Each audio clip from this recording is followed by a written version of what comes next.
You're watching extras from the extension on Eagle Community Television. This show is brought to you by Carico Implement. Today we're at the extension office on the south side of the building where we have a really nice flower demonstration garden. And so I wanted to take a little bit of time today to talk about the care of annual flowers and give you some tips that might help with the success of getting those things to be healthy throughout the hot summer months. We have lots of annual flowers planted in this bed. We also have some perennial flowers behind me here. And one of the best things that you can do to help retain moisture and also keep down your weeds is to use some sort of mulch. Organic mulch is ideal, and by organic mulch I mean mulch that breaks down in time. Now this will do a few things. It'll help moderate that soil temperature. Like I mentioned, we're here on the south side of the building. The sun beats down on this side of the flower bed most of the afternoon, and so it gets extremely hot. If you have a nice thick layer of mulch around those plants, that'll help keep that soil temperature cooler, and which is great for plant roots. If you have inorganic mulches such as rocks, gravel, that sort of thing, a lot of times that acts as a heat sink and it actually holds heat and makes things even hotter and harsher for those plant roots.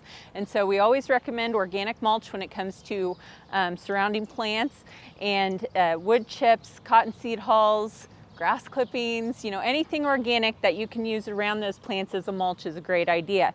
Now, as far as how much mulch to add, I'm glad we're standing here because this is actually a little bit too thin. As you can see, we have some weeds coming up here and the mulch is really not very thick at all. Ideally, you want to have at least 2 to 4 inches of mulch to do that good benefit of keeping the weeds down, also to keep the moisture in the soil. So we do need to go back and add a little bit more mulch here if possible, and that will help with some of these weeds that we see coming up in the flower bed. Now the other thing I wanted to talk about is watering. We have had some nice rains in the area, thankfully, and we're in some very hot weather currently.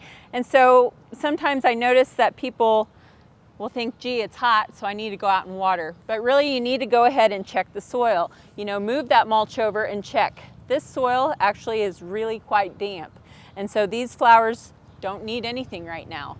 A lot of times you can run into a great deal of root problems if you have overwatering occurring. So if you're out there watering on a regular basis without really checking to see if you really need that water, then you're going to have problems and end up with some root rot issues. If you have a probe or a stiff piece of wire or a screwdriver or something like that, go ahead and stick that into the ground. If it's moist, you'll be able to just push that all the way down. If it's not, you'll hit resistance. So a lot of times when you hit dry soil, you'll push and it'll just stop. With flowers, whether they're annuals or perennials, we recommend that you get your moisture down at least a foot to 18 inches really. So when you do go ahead and water, make sure you soak things nice and deeply and then allow things to dry out again before you go back to water once more. If you have questions about watering or mulching, contact your local extension office for more information. Reporting for K-State Research and Extension, I'm Holly Dickman, Ellis County Horticulture Extension Agent. You're watching extras from the extension on Eagle Community Television. This show is brought to you by Carico Implement.